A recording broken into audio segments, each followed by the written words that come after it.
Merci Sandro d'avoir accepté de répondre, de participer plutôt à cette interview pour tous nos amis de Pardon Bonsaï.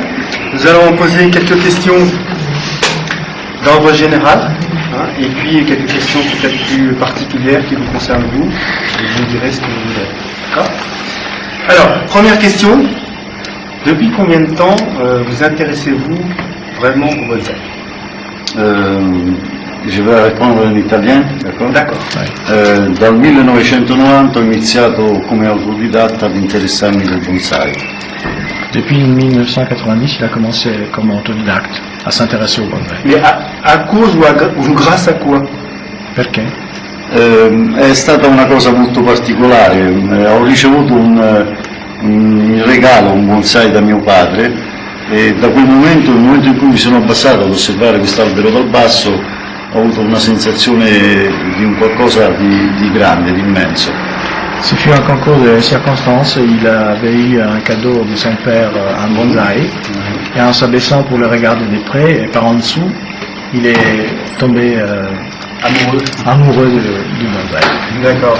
Et alors par la suite, est-ce que quelqu'un a eu une influence sur vous, soit un maître japonais ou autre, ou bien vous avez cheminé tout seul?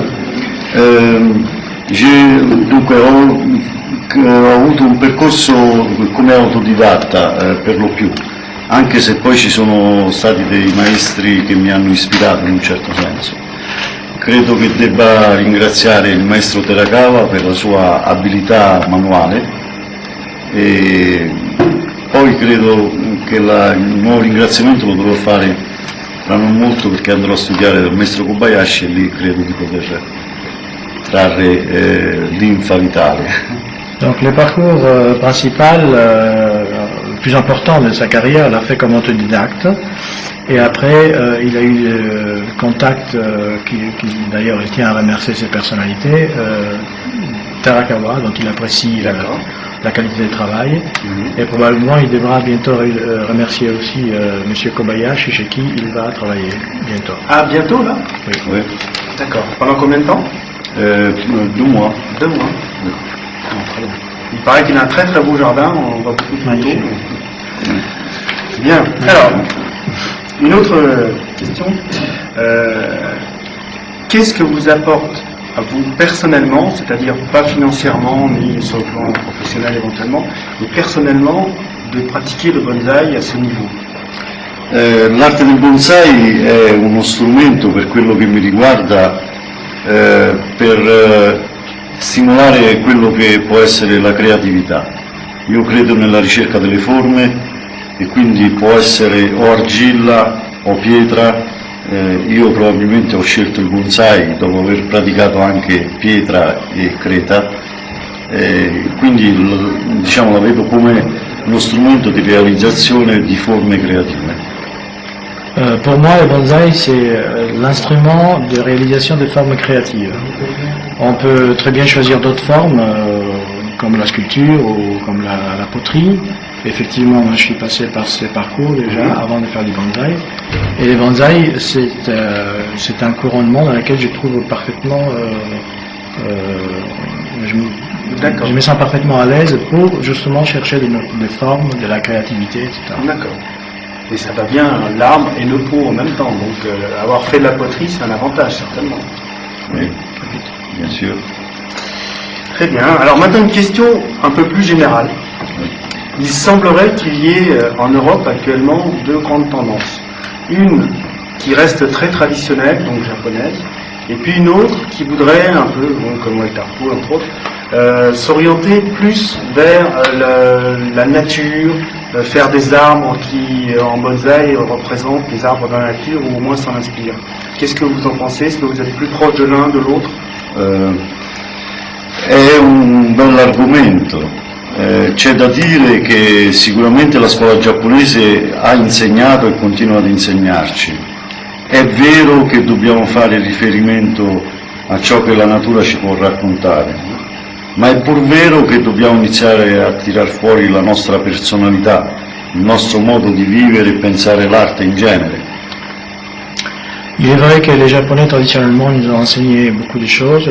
L'école japonaise a apporté dans le monde du bonsaï beaucoup de connaissances, beaucoup de technicité et toute une philosophie évidemment. Mais c'est aussi important de s'inspirer de la nature.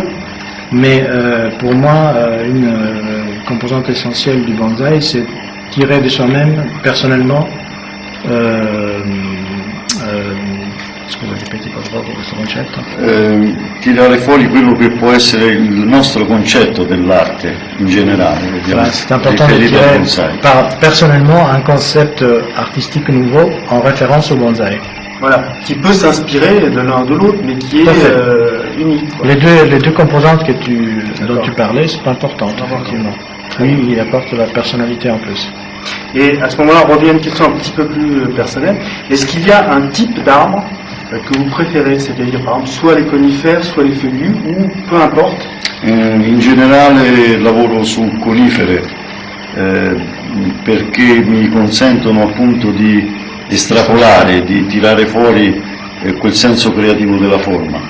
Ciò non toglie che la delicatezza di un albero deciduo possa comunque interessarmi e piacermi perché dà delle sensazioni diverse.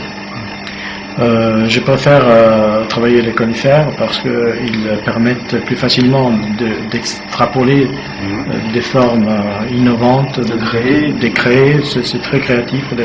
Par contre, je suis sensible aussi à la beauté délicate d'un feuillu. Et alors maintenant, on revient encore à une question un peu plus générale. Au niveau du bonsaï européen, mais là on va plutôt parler du bonsaï italien d'un côté et puis du bonsaï français. Est-ce que vous pensez qu'il y a une différence encore importante entre le bonsaï en Italie et le bonsaï en France, au niveau général? Io credo che ognuno esprima il suo concetto del bonsai rappresentandolo appunto con delle forme. Chacun, je pense, exprime à travers l'art du bonsaï son propre concept du bonsaï. Io posso dire quello che è la mia esperienza nel mio spazio, nella mia nazione. Selon mon expérience en Italie, E noi abbiamo per esempio molti confronti diretti nous nous confrontons directement avec d'autres nations. no, tra noi bonsai. Entre Italiens, il y a beaucoup De rencontres, des compétitivités ou même des comparaisons, D'accord. des rencontres. Plus qu'en France. E nello stesso tempo svolgiamo molta didattica, noi studiamo molto sul bonsai. Et en même temps, on travaille beaucoup la didactique et on étudie soi-même aussi. Nous, enfin, lui personnellement, il étudie beaucoup aussi. E io credo che in Francia ci sono, chiaramente c'è un ottimo livello, ma è pur vero che bisognerebbe per esempio creare condizioni di confronto, perché questo sicuramente stimola la crescita. Ce que je trouve en France, c'est que le niveau est relativement bon.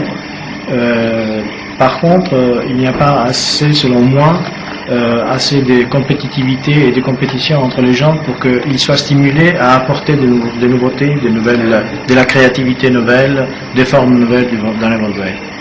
Il faudrait qu'ils se rencontrent plus souvent, qu'il y ait plus souvent d'expositions. Qu'est-ce qu'il faudrait faire? Ma sicuramente organizzare dei gruppi di lavoro e studiare con persone che si selezionano per quelle che sono le proprie esigenze, per esempio. En Italie, on fonctionne sur des personnes qui sont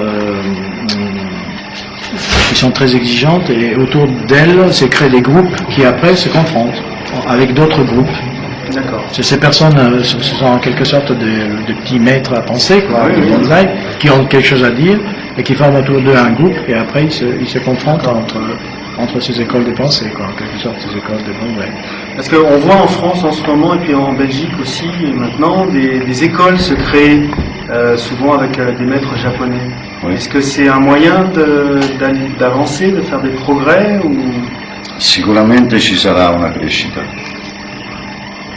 Sûrement, il y aura sûrement un développement du bonsaï par cette Grâce à ça. voie-là. Vous y êtes favorable personnellement ou pas? Io sono favorevole a allo studio, poi ognuno sceglie il proprio maestro, la propria strada. Moi, je suis favorable de toute façon à l'étude, que ce soit avec un maître ou un autre, à chacun de choisir. Mais l'important, c'est d'étudier. Bon, une dernière question, très personnelle. Est-ce que dans votre démarche, depuis le temps que vous vous occupez des bonsaï, vous faites du bonsaï, Démarche la cammina la strada che hai scelto. Attraverso la strada che hai scelto. oui, depuis que vous êtes à Saint-Denis dans le bonsaï, est-ce que de temps en temps, vous vous remettez en question au lieu de continuer toujours à faire la même chose? Se remettre en question, c'est... Sulla strada che hai scelto tu, ogni tanto ti capita di rimetterti in discussione? Tutti i giorni. Voilà, tous les jours, insieme alla discussione. Et ça vous aide à progresser? Serve moltissimo perché faccio un esempio il più breve possibile. Nel momento in cui prendo un albero che ho già lavorato e devo rilavorarlo una seconda volta, tento di rivederlo come se fosse la prima volta. Je vais vous donner un exemple pour vous expliquer comment je procède pour me remettre en question. Quand je reprends un arbre que j'ai déjà travaillé une première fois, j'essaie de le voir comme si je ne l'avais jamais vu la deuxième fois.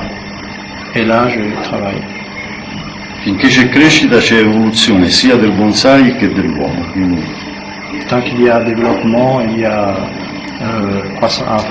évolution de l'arbre et de la personne, du bonsaïste. Merci beaucoup. merci a voi.